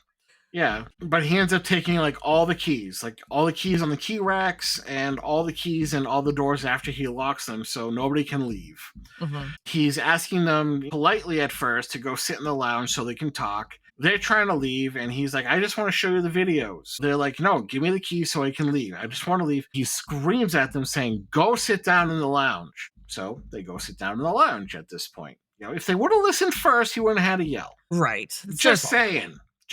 So he ends up turning the lights back on, but he forgets to turn off the night vision, so everything kind of gets a little wonky with the coloring at this point. Yeah. He shows them the film that he's recorded. Yeah. Goes over real well. This is the point where I realized that they kept on putting the beach scene over in place of the video that he's showing them. So that's when I kind of realized that that's what they were doing, is trying to show the beach day as like being like the last best day that they had. To us as the viewers. Yeah, to us as the viewers, while the bad shit is going on. Right. So Sheila's absolutely pissed. Judith gets up and runs out of the room. Sheila's like yelling at him because he's trying to get her to stop. Angel. Sheila just yells at him saying, you just outed your daughter, you creep. He's like, well, I just didn't want her to be depressed. In his mind, he's doing all of this as a means to help the family become more honest and he's doing them all a favor. Closer together. Right. He's doing everybody a favor by doing this and not realizing that he's just fucking demolishing his family. Right. Yeah. Well, he's like, I just want to understand how you feel. I want to understand what you're feeling. Judith is like, I don't even understand my feelings. Right. He's like, well, we can figure it out together. No, that's not how it works. Not at this moment in time, at least. Not with all this shit going on. Judith storms out of the room and he turns to Sheila, trying to beg and plead with her, like, I'm trying to do everything. And Joe is taking everything badly. He's pissed off that his dad did this. He's yelling at his father, calls his sister a lesbian stalker. Right. And then as he's storming out, says something about Sheila's dildo. Yeah, because the mom said something to him and he said, hey, queen of the dildos or something like that. Yeah. Andy's trying to flip everything to a positive as it's being exposed. Yeah. Again, saying, I'm doing this for the family. We can all talk about this. We can all work through all this stuff together. Sheila ends up asking for the keys. Right. And I will say, though, in all of his explaining of what he was doing, I get what he was doing, but God, this man has the worst way of executing these things. Oh, absolutely. Like, if he had found out that his daughter was a lesbian or whatever, she wasn't even 100% certain. She just knew she was attracted to this girl. Yeah. I mean, he could have just talked to her and said, you can talk to me about it anytime. In his explanation, he was trying to say, I don't want her to be afraid of talking to us or feeling this way or hide it. I want her to feel free. And so his overarching feelings and thoughts about it, I get, but his execution fucking sucks. Yes, it does. Like, dude, because it looks spiteful. Yeah. Because his intent wasn't that. His intent was, I'm going to show them that they do bad things too. Yeah, and it wasn't until later that he's trying to spin it as... Right, because I'm sure he wasn't expecting to find out that she was a lesbian or possibly a lesbian. And so are you going to be like, is that a bad thing? Well, no, you're not going to twist that because the overall umbrella was, I'm going to make them all look like they are bad and have secrets. And here you find out this one secret, and now you've got to spin it so that you don't look like you're doing it out of spite, because now it's a deeply personal thing for your daughter that she's trying to deal with. So it starts out one way where he's trying to be a dick, and he still looks like a dick, even though what he's saying sounds good, but he's still being a dumbass dick. So yeah, absolutely. So Sheila's like wants nothing to do with what he's talking about. She just wants the keys. He's like, oh, so the truth only counts for jobs and promotions. Again, not the same thing, because your lie about the promotion filtered into the house and filtered into assault, and here we are. Yeah. His justifications are just wacky. Like, what? Yep. It's like he just wants everybody to be like, oh, okay, we understand. Yeah. Oh, yeah, you're right. Yeah. You're right. It's the same thing. Yeah. And he could have easily probably just said, you know what? I fucked up. I was worried that I was going to disappoint you guys because I didn't get the promotion. And I should have just been honest from the beginning and at least told them why he lied about the promotion and why all this crazy shit happened, because he didn't want to disappoint them. That was the initial thing. And it might not have made anything better, but at least it could have been a start. And not this stupid shit he was doing. At that point, if he would have done that, then at least that gives them a building block to do what he's looking to do, which is work through the problems. It's like, hey, I lied. This is the reason, like you said, this is the reason why I did it. Everybody's going to be pissed, but then they might be a little bit more understanding. Right. Yeah. Because he's coming clean and saying, I know I'm fucked up, but, I had everybody's best interest in mind. Because he hasn't done that. He hasn't apologized at all. Not even a little bit. Or taken any responsibility for everything that's happened because of the initial lie. Yeah. The ultrasound comes up and, the Judith came up.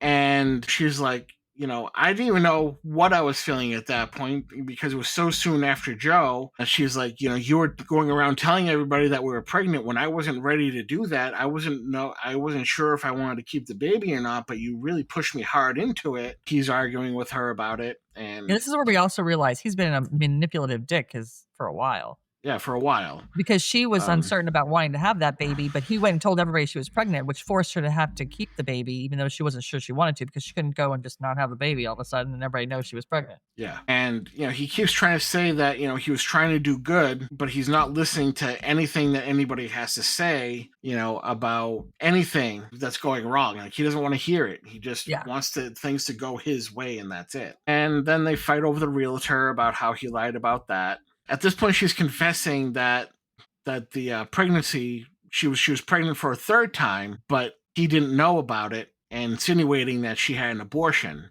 Right. She said she couldn't trust him. Yeah. This is like through a doorway. You can't really see his face at this point, but you can see Sheila. She walks out the door, and he's just kind of staring, off camera, staring where she's going. And again, she's like, "We're leaving." Tells the kids, "We're leaving." Now, an interesting part about this, and part of the DVD feature, they had like an alternate take on this, on how she ends up finding out about this third child. And I don't think they say it anywhere in the theatrical release, but that ultrasound was actually the third child, not Joe. Yeah, they said it. Did they say it? Yeah, because he's going on and on and on about how, you kept this, because his whole thing is, one of her secrets is that Joe is her favorite and that she didn't even want to have Judith. He's going, but you kept this ultrasound of Joe and you don't even have an ultrasound of Judith. She's like, that's how much you know. That's when she said, she said, you didn't even bother looking at the date, did you? Oh, okay. And then she said, that's not Joe. She's like, I was pregnant a third time and I just couldn't trust to tell you because I wasn't sure if I wanted it after everything that I went through after having Joe. I wasn't sure if I wanted a third child, but I knew I couldn't tell you because if I told you, you would force me to have another baby I wasn't sure I wanted to have, because the way you did with Judith, because he basically forced her to have Judith because he told everybody she was pregnant when she wasn't ready to tell anybody because she wasn't sure she was keeping it. So yeah, it did. Thanks for raining on my epiphany.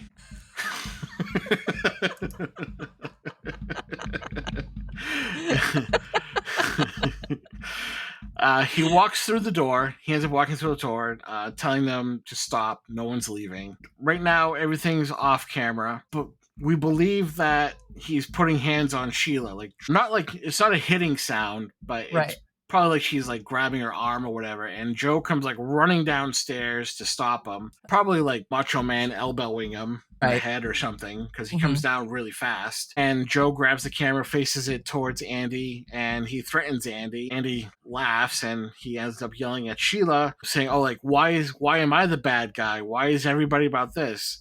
I lied about a promotion just for a few weeks, but you lied about killing our baby for years." Yeah. Okay.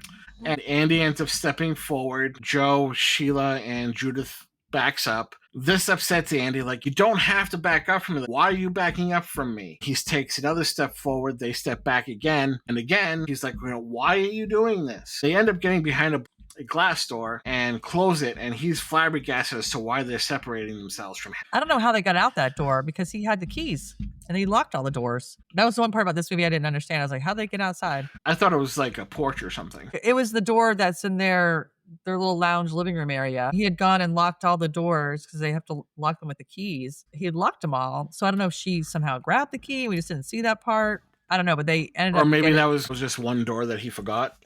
Maybe, but yeah, I think because when he grabbed the keys, it was dark, it was a night vision, and they were only showing the doorknob, so it's a door that he forgot. He's going on. They're still kind of talking about the abortion, and he's like, "Why don't you talk to me about it?" And she's like, "I couldn't trust you, and you weren't there for me. I couldn't trust you to be there for me when making the decision." And it's all stems from the Judith situation.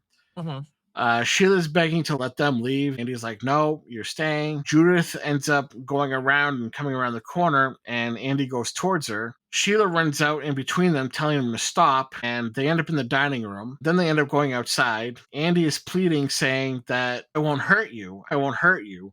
At that point, Andy and Judith end up outside. Judith is like stepping away from him and trying to get away. He's like, I'm not going to hurt you. Sheila and Joe are begging him to stop. Judith tries running past him and accidentally falls in the pool. Like Andy ends up pushing her into the pool, but it was more of an accident than anything else. Yeah. But also, like in the heat of the moment, everybody's going to blame Andy for doing it. This is like the one thing that he did on accident. And Sheila and Joe end up reaching for her, and Andy's like trying to like get near Judith to help him, and she's screaming at him to leave me alone. Yeah, well, we also forgot to mention she can't swim, and he jumps in the pool after her. Of course, Sheila and Joe are freaking out because she can't swim. So yeah, he's trying to help her, but she doesn't want anything to do with him. He's trying to get over to the side of the pool where her mother and brother are. Yeah. So they end up leaving the backyard, and Andy's still in the pool, and he's just repeatedly, I'm sorry, I'm sorry. Sheila says, once again, they're leaving and calling the police. She says this from inside the house. The funny thing is about that whole pool thing, though, is even in that scene where Judith falls in the pool, she can't swim. He gets in, jumps in after her. She's trying to get over to her mom and Joe. He has this optimistic, weird thing about him because all this horrible stuff is going on, and he's like, oh look, you swam because she got over That's right. to the side of the pool, and he's like, look, you did it, you swam. And it's like, dude, like, what? It's that whole fake it till you make it thing. Right, exactly, because that's exactly what he was doing, because he was like, let me see if I can. Everybody's being like, yay, she swam, I forget everything that happened, yay. Right. What? Joe is magically healed from his mother's dildo. The emotional scars are healed. Okay, so, Andy's left in the pool, and he's just repeatedly, I'm sorry, I'm sorry, I'm sorry. He gets up, and he's just standing there and quietly says, I'm sorry, and he picks up the camera. Now he's in the house the next day recording himself, and he's in a little tiny room. When did you say this was? Is this the next day? Yeah. Okay, 'cause that's what I thought too. But he says weird stuff. Yeah. So Yeah. It's confusing. I don't know if it's the next day It or maybe is. sometime in the middle of the night, early morning. It's weird. I think it was the next day, maybe. I don't know. Because he tells Judith to go to bed. Yeah. Yeah. And I'm like, but it looks like it's light out.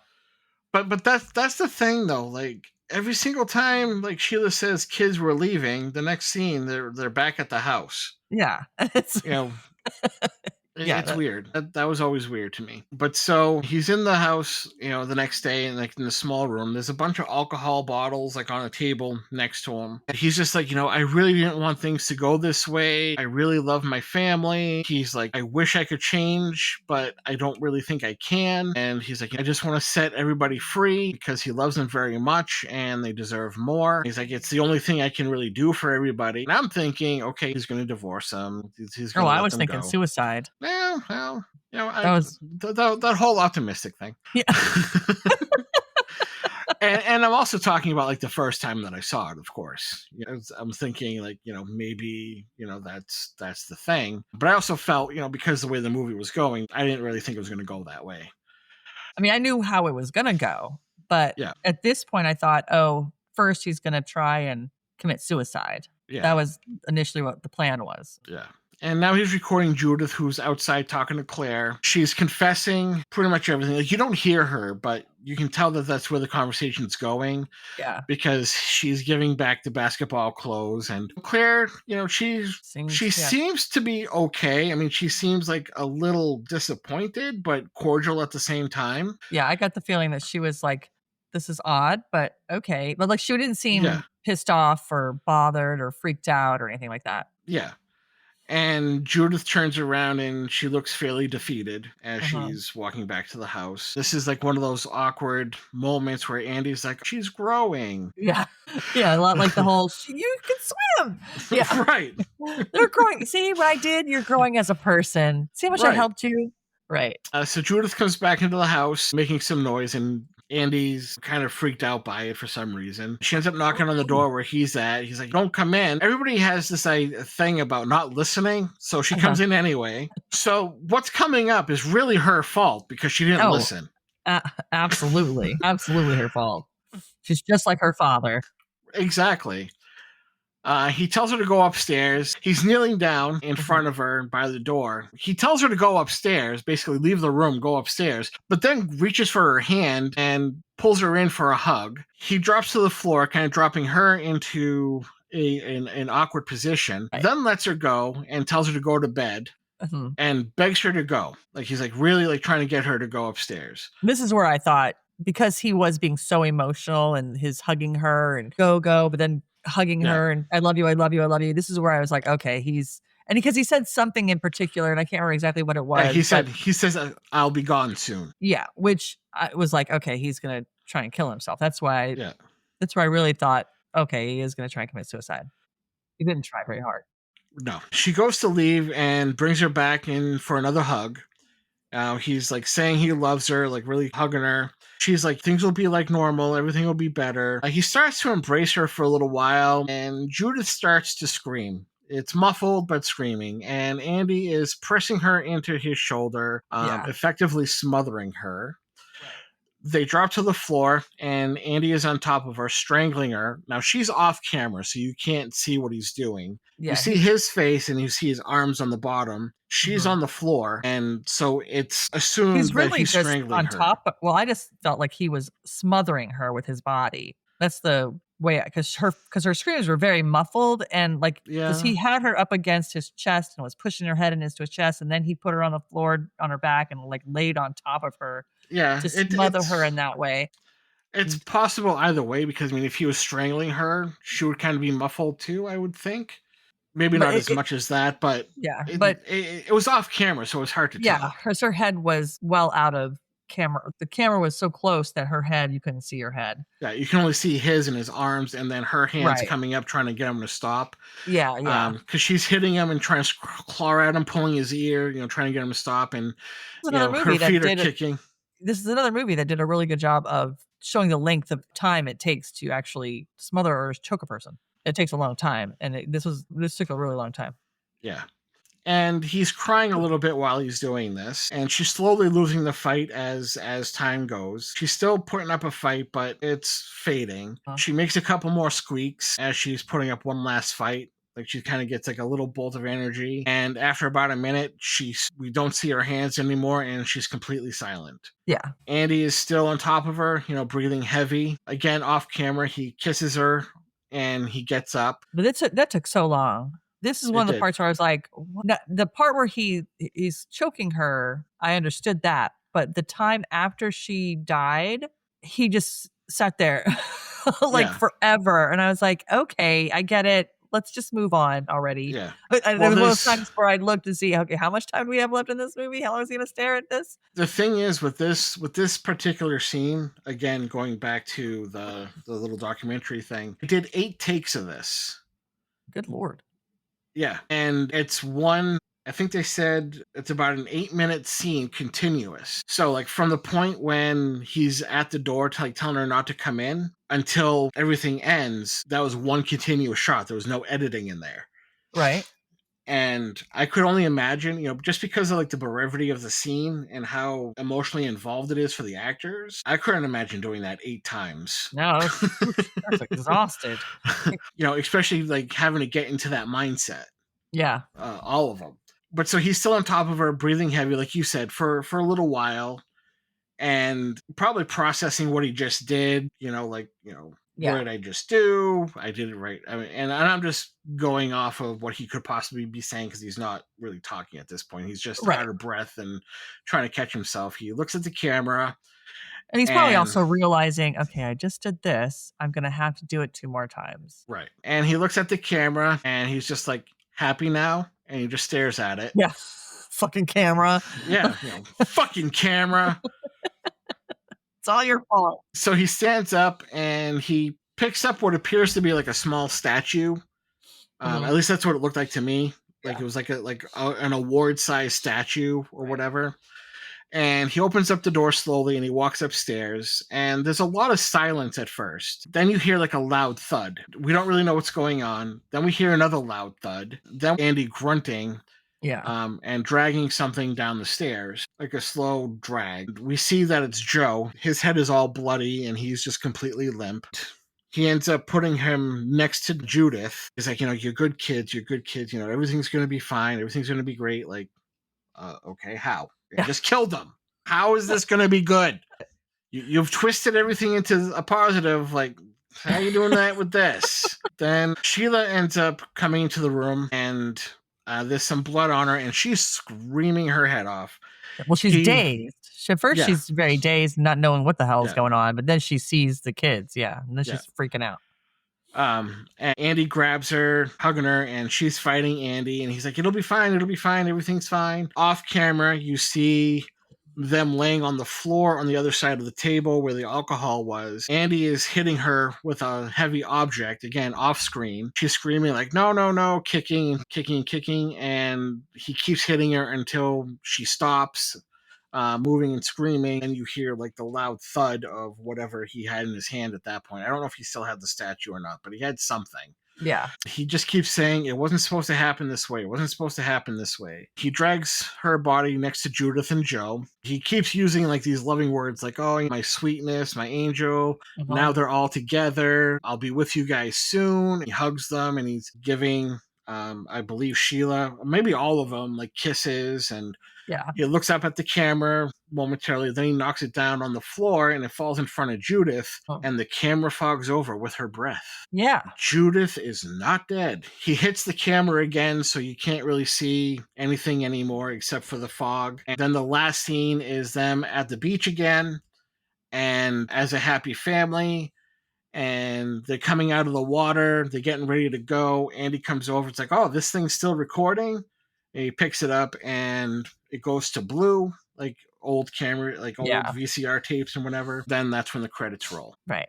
Yeah, that part where, because it's funny, because anytime I see a scene where someone's being choked, I'm always like, and I know in the moment you probably aren't thinking of it, your instinct is to fight and to save yourself. But I always think, just go limp and act like you're dead. They won't know. Because people don't realize how long it takes to choke someone. Right. It takes a really long time to choke someone and kill them. So just act dead, and then they'll, oh, okay, they're dead. And then they'll go off and do whatever. And I wonder if that's what she did, or if she did get to the point where she couldn't, but then all of a sudden something happened and she was able to revive in some way. But there was another, after he hit that camera and you could see her breathing on it, there was another loud thumping sound. And I don't know if he did something to himself or if he realized that she was still alive and then he hit her again. They don't really know. That's probably just left up to interpretation. Yeah, how that ends. Because like the little news thing that they did as a special feature, I'm thinking that the reason why they may have didn't use it is because they said that everybody was dead, but they left it as like Judith possibly being alive, and that thud, could have been Andy. But at the same time, we didn't really hear anything that he would have done. Like we heard no gunshot. We heard like, unless he poisoned himself, we don't really know. Right, because that was the thing. I was like, could he hit himself hard enough in the head to kill himself with something? Like it's one thing to kill other people by hitting them in the head with something. But killing yourself in that way, I think would be very hard to do. Unless, because I also was wondering if before Judith even came into the room, if he had already taken a bunch of pills with alcohol. And maybe by the time he went through all of that stuff, it finally kicked in and maybe he fell over and died. Maybe that was a thump we heard. Or if he did finish her off and then we don't know what happened to him. Because like that whole scene of him saying, I'll be gone soon. Yeah. Maybe he did, start the process of trying to kill himself and it just wasn't moving fast enough. Yeah. And he's a guy that obviously makes a quick decision. Yeah. Because in the beginning, when he made the decision to lie about the promotion, and then here he obviously went from suicide to family annihilator in a heartbeat. Like, boom, I'm going to kill my whole family instead of just me. Yeah. which I never Yeah. understand. It's like, if you want to kill yourself, fine, knock yourself out, literally. But why do you take everybody down with you? Like, fuck It's off. so you can be together forever. Yeah. Well, honestly, I feel like it's more of I'm so important, they can't live without me. So it'll be easier for them if they're dead than to live without me. Like he's like family annihilators, I feel like feel that way. Like I'm Yeah. so important to this family. It can't possibly go on if I'm not here. So I'm just gonna take them all out. Well, it'll be better for them, Yeah. which is ridiculous. Like, okay. No, I agree. Yeah. But I'm just You saying know. they're ridiculous because that's, narcissists and all that shit. Yeah. He definitely let his intrusive thoughts kind of rule. I mean, don't get me wrong. I'm in a position in my life where I'm just letting my intrusive thoughts fly. Um, but there's certain things I do keep under wraps. Like, if I don't like this guy, I'm not going to be like, let's kill him. Right. It's my intrusive thoughts are more about the things I'm going to say. Right. If it comes to mind, I'm going to say it. Right. Whatever. I don't care. Yeah. Not that I ever really cared before. Now I'm just taking the center completely off. Right. Now you're going to know how much I don't care. Right, exactly. Before, I was just me. Now everybody gets to know. So this movie, again, like I feel like it goes into the same category as Lake Mungo. It was more of a drama to me than a horror movie. There was nothing scary about it at all. I wasn't scared at any time, but I didn't feel any tension or anxiety like some movies like Lake Eden. That one I had a lot of frustration and anxiety in because I was just so frustrated and irritated about what was going on. The tension, Yeah. I could feel it all. Or this one, even though I knew there were obviously tense moments in the movie, but I didn't feel them as being tense. I was just like, "Oh, you're an idiot, dude. Like, just Yeah. fucking say you fucked up." And Yeah, I mean that's why, like, in the beginning I had said that it's not really like a traditional horror yeah, movie. It's more about like the horrific events that some families go through. right. I even You checked know? when it was over, and I went back to the main title screen. I was like, "Is this listed as a horror?" And it did. It said horror drama, and I was like, "Oh, Yeah. okay. They're listing this as a horror. All right." Yeah. So I guess more horrific than Yeah. horror. Yeah. Yeah. I almost feel like this could have been a 20-minute short film. I just felt like it went on too much, too long, and they could have made this into a 20-30-minute short, and maybe it wouldn't have given it as much of the build up, I suppose, that it was meant to have with him going from this happy, fun, comedy driven dad to complete meltdown because he fucked up with this one dumb lie Yeah. like an idiot. But it just for me, it just seemed like it dragged. But I am super excited that we have a difference of opinion finally on a movie. Yeah. I do agree though that it could have been cut down a little bit because I did notice quite a bit of Judith's like narration. Like she said the Mhm. same things quite a bit. They could have cut a few things like that out. They could have definitely cut out the guy with the birds because Yeah, he added nothing to the movie whatsoever. right. And granted, like these are like little quick, few seconds here and there. Yeah. They probably could have cut out a couple other parts too. Mhm. But the way I viewed it is like you could probably cut out a little bit, and then it would just be like one of those true crime shows. Right. Yeah. But it just shows more of what happens because a lot of the crime shows they don't show you anything. Yeah. This one, granted, some of it's off camera, but they show you the events and what happened and everything. So Mhm. that was kind of like the lens I was looking at. I mean, I do agree. Again, some parts could have been cut out, but at the same time, I was able to get through it and everything. And one of the things I think the reason why I liked it so much is just where I am in school to be a therapist. I was Uh-huh. looking at it through that lens, Right. watching this man, allowing himself to self destruct Right. and just not being able to get a handle on it. So I'm thinking that's probably why like I liked it as much as I did. Yeah. Yeah, I can see that. I mean, I think I feel a little bit better about it now than I did when I watched it, having talked through it. But because I mean, I don't love it, but I feel a little bit better about it, I guess. Yeah. Because No, I sometimes get it. that's happened before where we've had, I've watched a movie and thought this is annoying, but then when we talk through it, it's like, oh, okay. But again, like in my notes, I literally have, where is it? I really hope Dan has some armpit hair magic that will make this movie be like, oh, wow, that's crazy good. But I don't think I missed anything because I was like, I don't think I missed anything. Yeah. There were points where it just seemed to drag. And I literally looked at it, like I paused it a couple times to see like how much time is left.